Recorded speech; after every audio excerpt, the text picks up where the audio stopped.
Welcome back. So, we have advanced to Christmas in the 1950s.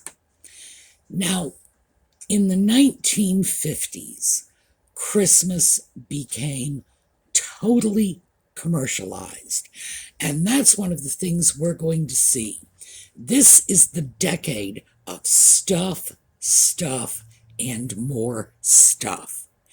Christmas was all about the goodies, and everything else seems to have fallen by the wayside.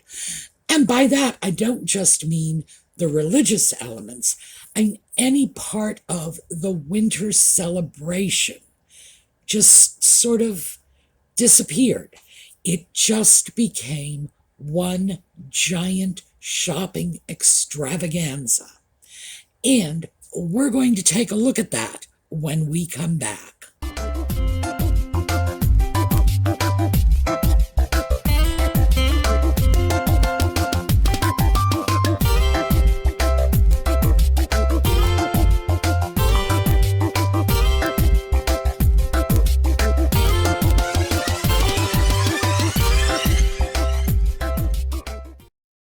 So, as we've been doing in the past, we're starting with a look at municipal Christmas decorations, what they were doing on the streets of America, the big cities, the small towns, what was being done. And here we have a small town in upstate New York. As you can see, they're definitely dressed to the nines. A few things we should notice. The Christmas decorations are now much higher. We've gotten smart, and we are no longer stringing Christmas garlands at a height where they could pose a danger to pedestrians or even large trucks. And this is very much where municipal Christmas decorations are going to stay for a while. They are going to be 20, 30 feet off the ground over the main roads. We are going to see changes in that, but not for several decades to come. Now, this is Columbus, Ohio. This is not too far from where Colleen Staver lives, and we're going to have an opportunity to see some special Christmas images from Dayton. That's where Colleen is from, but I'm saving that for tomorrow when we get into a very special kind of Christmas thing that came out of the 50s. But right now, we are just looking at Columbus and a building that definitely decided to make a Christmas statement. And decorating these municipal areas, the main street, the stores, the buildings, became such a thing that by the 1950s, as you can see, people were painting images of it. It was no longer just a novelty. Somebody did it, someone took a photograph, it went into the newspaper. Oh no.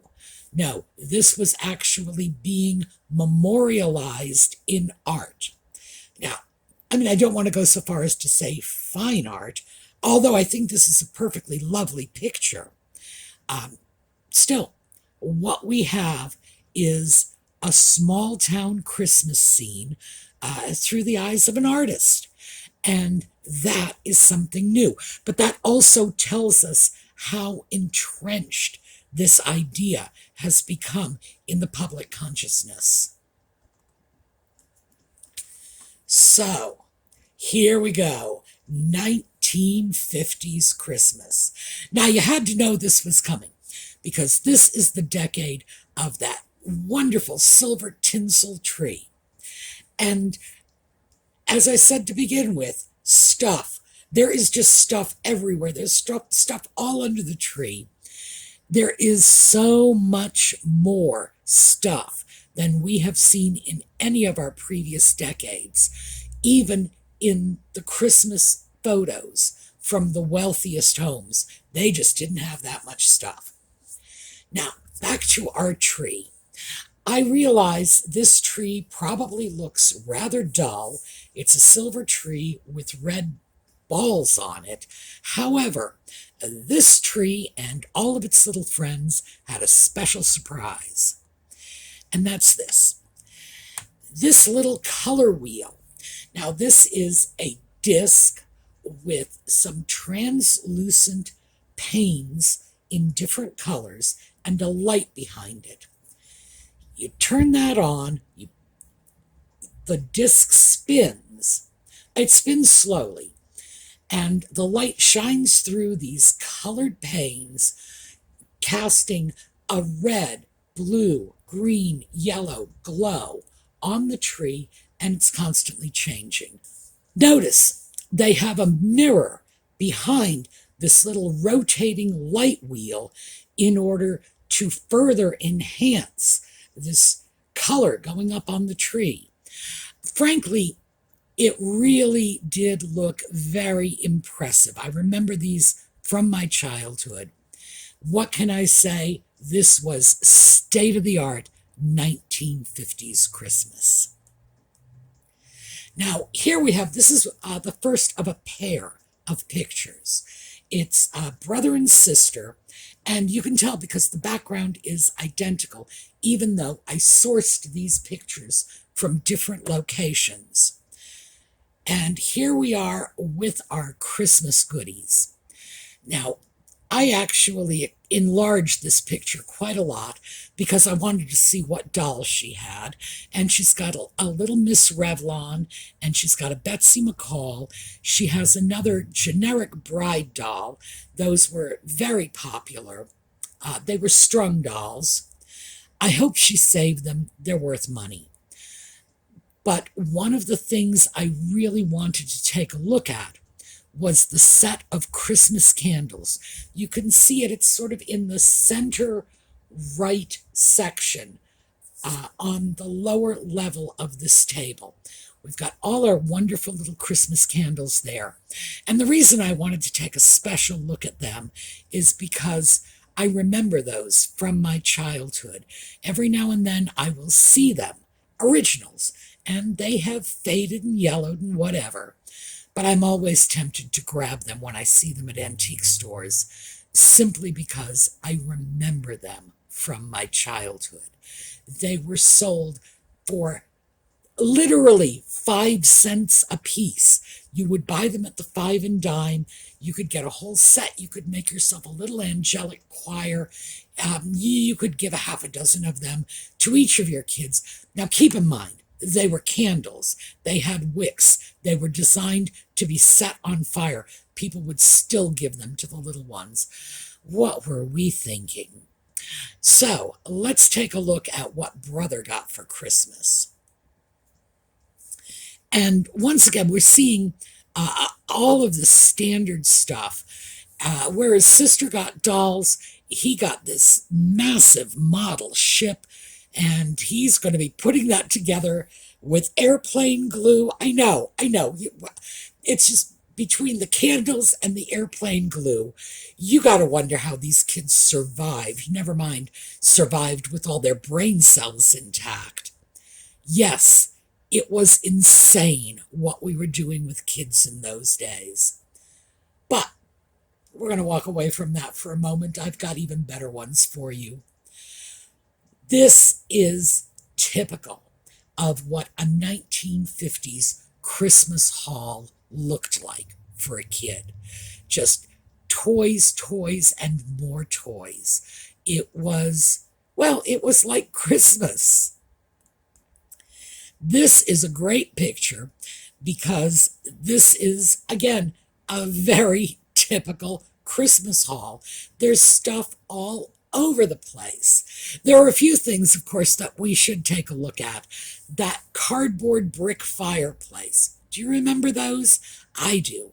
If you didn't have a real fireplace, you could get a lovely cardboard fireplace that you could assemble, and you could stick your Christmas stockings on it, and there would be a little light bulb in the middle, and usually it had red and orange foil paper, and you could pretend you had a fire.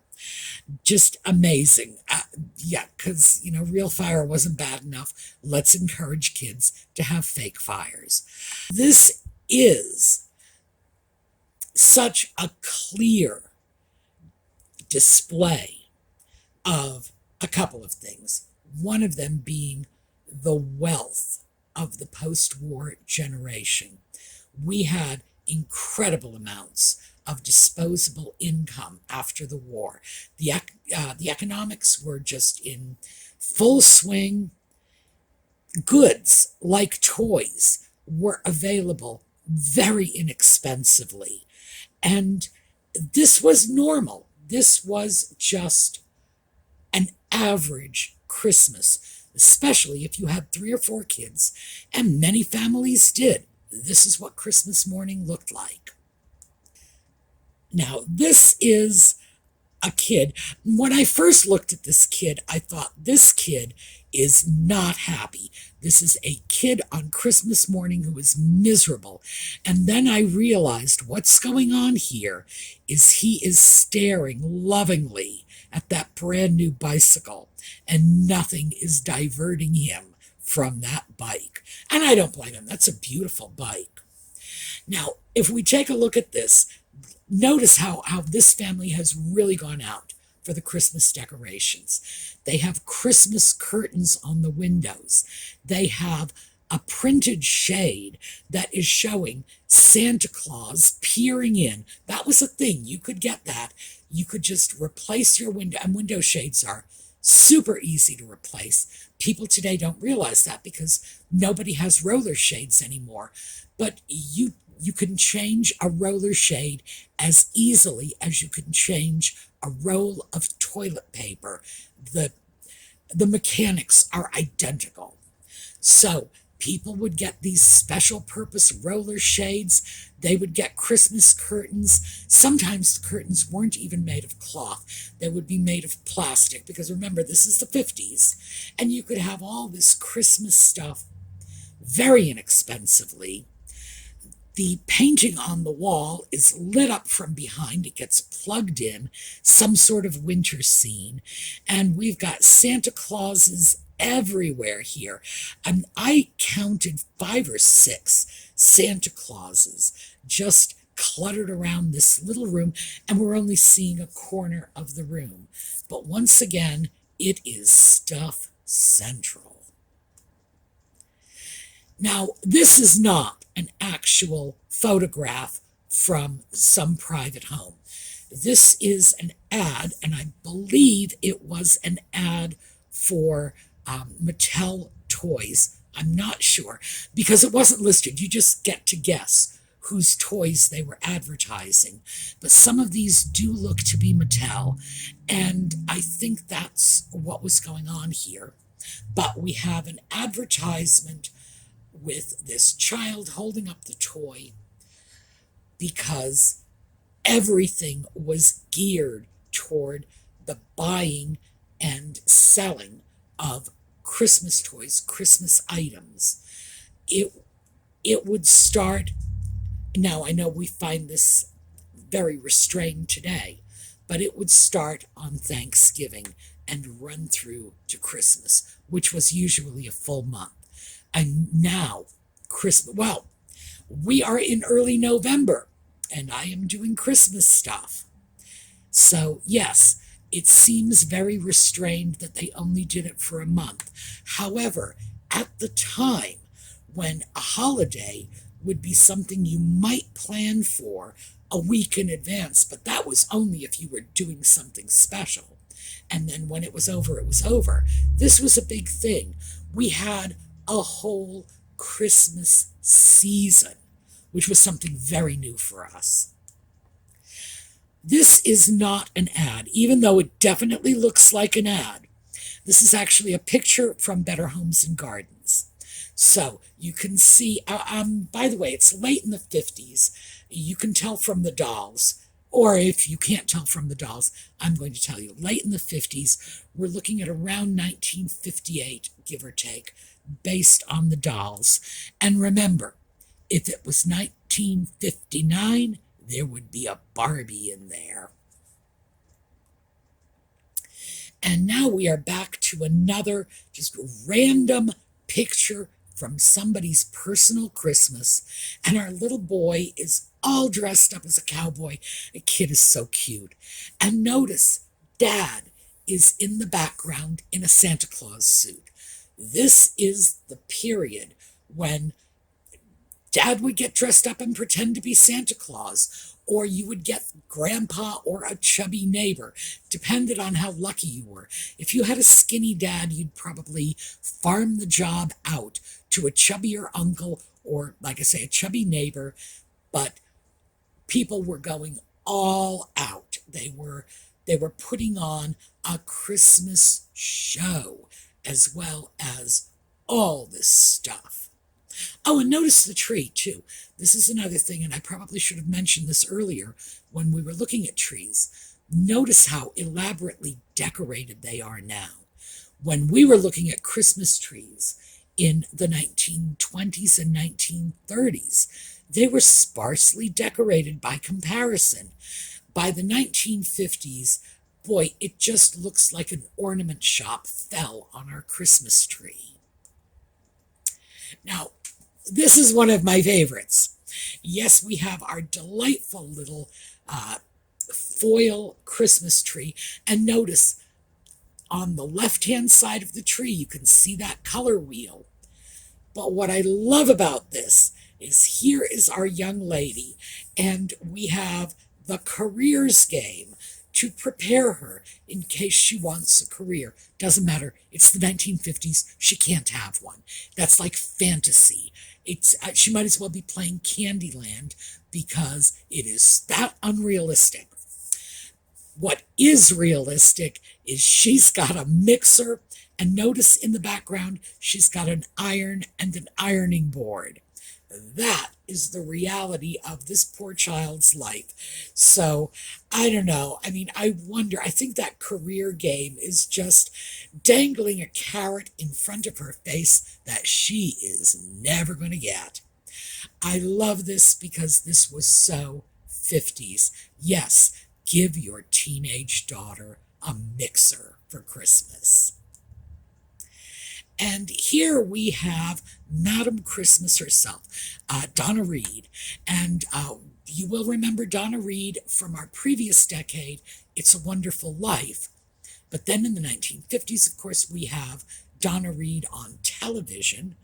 And yes, Donna Reed was just everybody's ideal wife mother. This was, she was just the epitome of everything wrapped up in Christmas.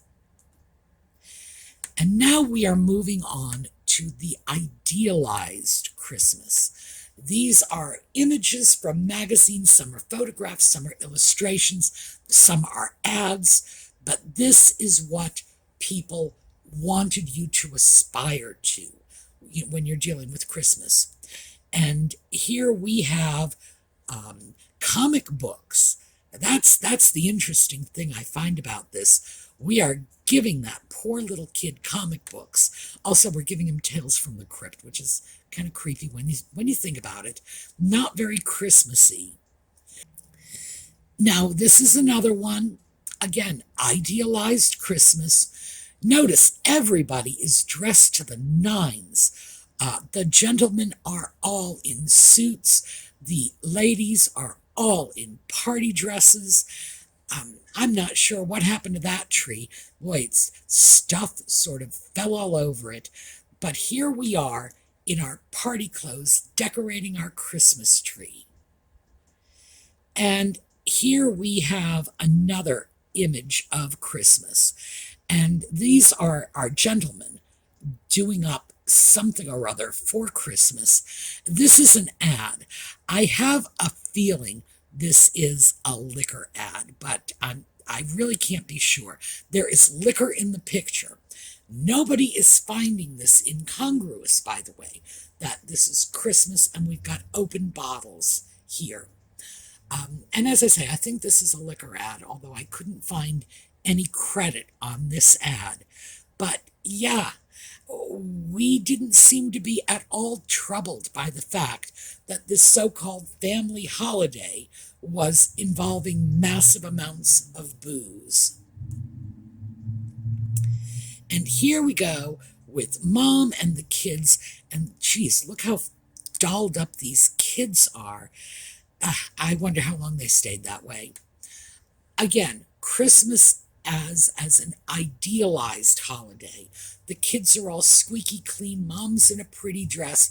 I don't know about you. It was not that way in my house. In my house, people were just wrapping off presents, and if my mother had a chance to sit down, it was only for a second or two. And believe me, it was nothing but chaos. It was not this wonderful, peaceful Christmas scene. No, it was just nonstop, go, go, go. I want this, trade me that. Now this is another ad. Now this is a 7-Up ad. And as you can see, Dad and Junior are putting the train together. And notice, everybody's got a bottle of 7-Up. Grandma and Grandpa have 7-Up. There is a bottle of 7-Up in front of the baby. That child cannot be more than 4 years old, tops. My best guess would be maybe 3. And there she is with a bottle of 7-Up in front of her. Oh yeah, we were a strange generation, and we had no problem caffeinating our children. Now, this is another of these posed photographs. It looks a little more like a real home with a real tree and real children. And once again, I'm not sure what they were advertising here, but you can clearly see this is the idealized Christmas. The whole family in front of the tree unwrapping presents. Also notice that in these pictures of the idealized Christmas, you are not seeing the 3-foot deep piles of presents you are seeing in the real photographs of real Christmases. Apparently, our notion of what Christmas should be was still a little more restrained than what the reality was. And here, once again, now this is just an illustration, but this is a number of couples. The children are on the banister. Apparently, somebody's having a tree decorating party, and I'm assuming the kids have crept downstairs. Interesting things to take a look at, of course, is that fellow in the background on the left. Notice the camera and that giant aluminum flash reflector. Oh my, different times. This is a picture from Getty Images, and they don't always do a very good job of crediting their images or even explaining what they are or where they came from. Christmas in the 1950s is basically what we're looking at. I am not 100% sure this is Christmas in the U.S. If I had to guess, I would say this is probably Christmas in the U.K. The children are not dressed the way U.S. children were dressed during this era. That's what I base it on. This is very interesting because, of course, we are seeing, if you look at the curtains in the background, the draperies and the valance, we're talking a custom job. This is definitely an upper class Christmas. And we are seeing all of the same things that we were seeing in middle-class American homes. So that tells me it was starting to become very universal. This is another thing that tells me it is becoming very universal. Because I have included so many of the Coca-Cola images, I'm going to make a point of including them for each decade when I can. Now, you're probably looking at that Coca-Cola sign saying, I can't read that. Well, I can. This is Swedish Coke. Yes, we have Scandinavian Santa Claus. So we are truly exporting our culture at this point, and it's no longer just about American Christmas. We're shipping it overseas.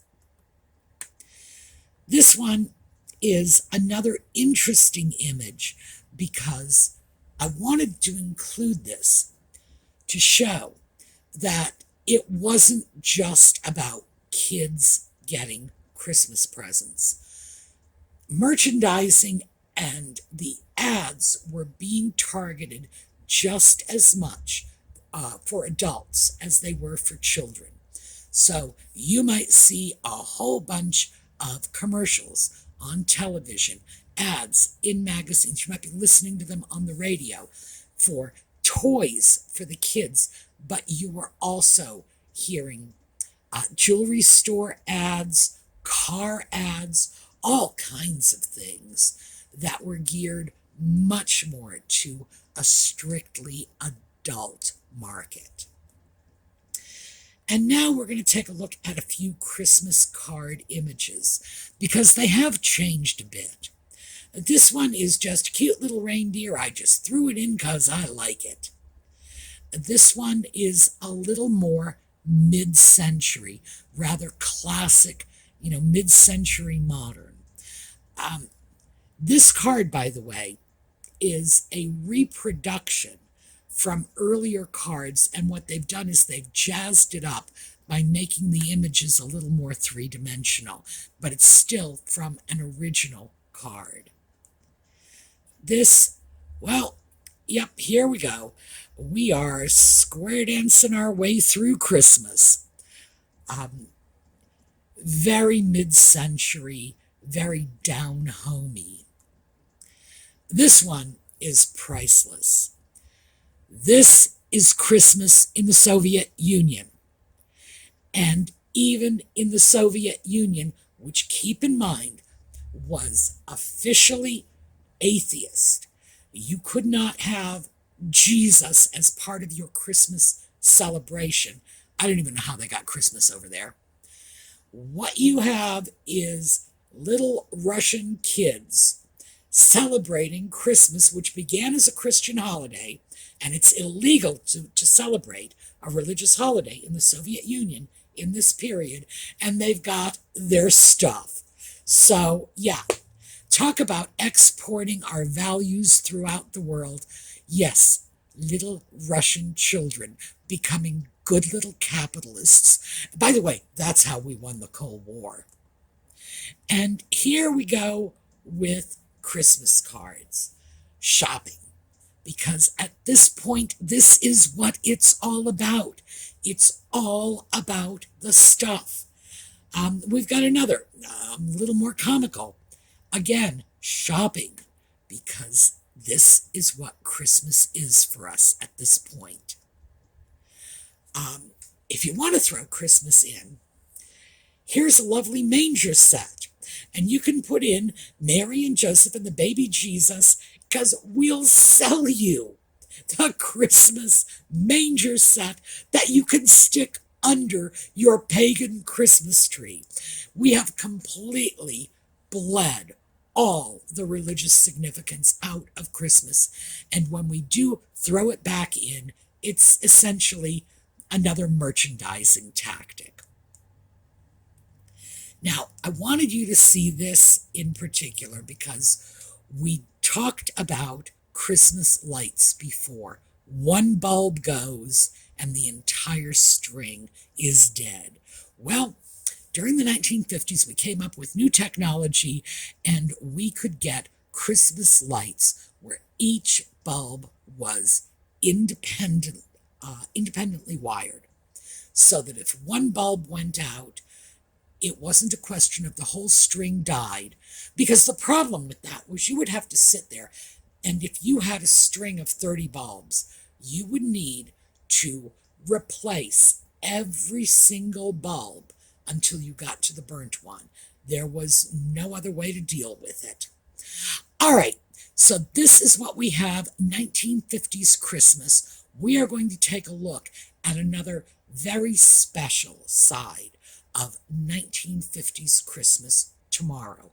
So the story continues. All right, have a terrific day, everyone. We're going to take a look at a slideshow on the way out, and I will see you all next time.